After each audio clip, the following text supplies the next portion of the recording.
And I guess it hooked me right then. His name was Lyle, and Lyle just yelled out the bus window after I gotten done. It was our very first trip that he was going to do by himself.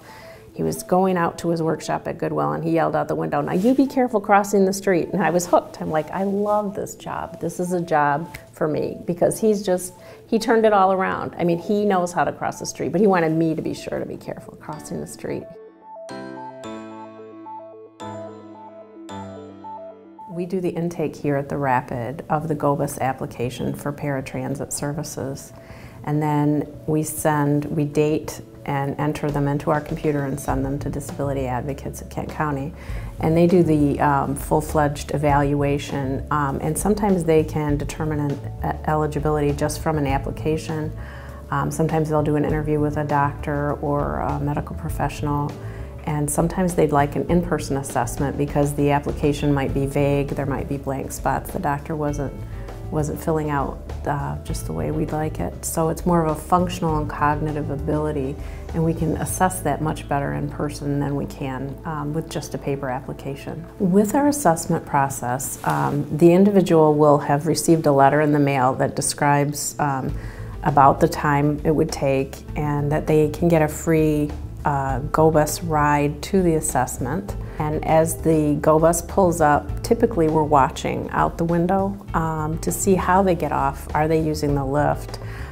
Sometimes people are a little bit more themselves when they're not feeling like they're being tested. When we're with them, oftentimes they feel like they need to perform a certain way or act a certain way.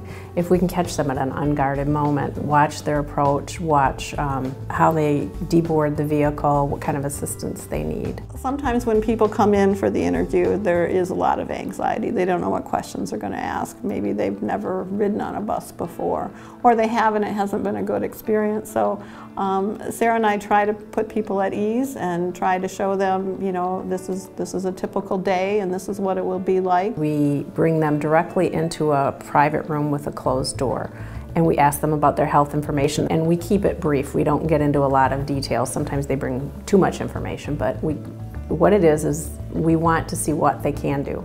The questions that we're asking are money questions, time questions. What format can they read time? Can they use a payphone? Have they got some money skills?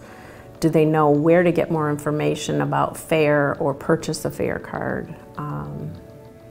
What are their reading levels? Do they know how to cross at a crosswalk, a don't walk sign, a walk sign, a four-way stop? These things aren't necessarily covered in school, and they may have grown up in the suburbs, so coming downtown where there's traffic and it's busy and we have this variety of intersections, I think is very valuable, because you're seeing the person in an actual environment, and they may be able to learn that, but it may be something they're totally unfamiliar with.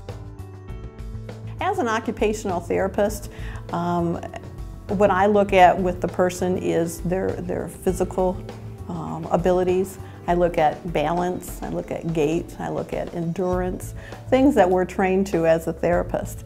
I look at fatigue, I look at their functional limitations, but also their abilities. Maybe on some days or in some conditions they could walk a distance or stand for a period of time, and on other days they couldn't. And we track the distance that they're walking before they might need to rest. Sometimes we don't make it very far at all. Sometimes we might just make it out the door and the person is spent and can't go another step, or is breathing heavily and has too many things going on. Sometimes people will, once we get down to Central Station, will stick close to us. Sometimes they'll step back a little bit. Those are all signs of anxiety. Sometimes we'll even see some quivering. You know, it can be an anxious situation for people. So we try to look for those clues too, because that's going to be what it's like in real life for them when we're not with them. So when we go through the process of looking at the schedule and figuring out which bus goes where, and actually going through the paces of this is where you would buy a ticket, people feel a little bit more sense of freedom, like, oh, I have the opportunity to go to the mall if I want to, or I have the opportunity to go to school and I don't have to wait for a ride because now I know how to take the bus. And because there is travel training here also, if you're not quite sure, you can participate in travel training to have someone go with you one-on-one until you are are comfortable doing it by yourself. So. Some people need very little training. Some people need just a walkthrough and just a comfort level. And some people need a lot of intensive one-on-one back and forth. And some of them don't succeed. Even the ones that don't succeed, at least they've been exposed to it and may say to themselves, maybe in 4 or 5 years, maybe I'll have those skills. Maybe I won't be talking to strangers as much as I am now. Maybe I'll be a little bit more mature, or the parents at least have it on their radar that our goal is to get him to cross that 4-way stop, because that's a really hard thing to learn. I have a younger brother who has Down syndrome, and my brother Dan has come so far, and I think taking the bus and taking the fixed route has been a piece of that. He has many more independent living skills. He teaches himself new routes. He has a wonderful sense of direction. This is just an option for freedom. It's giving people actual freedom to say, this is what I would like to do. I know the next bus is coming at 15 after. I could go get on it and I could go to the mall. I can go see my friend. We can go to the movies. We can meet downtown. Many people have not experienced that freedom before and enjoy it.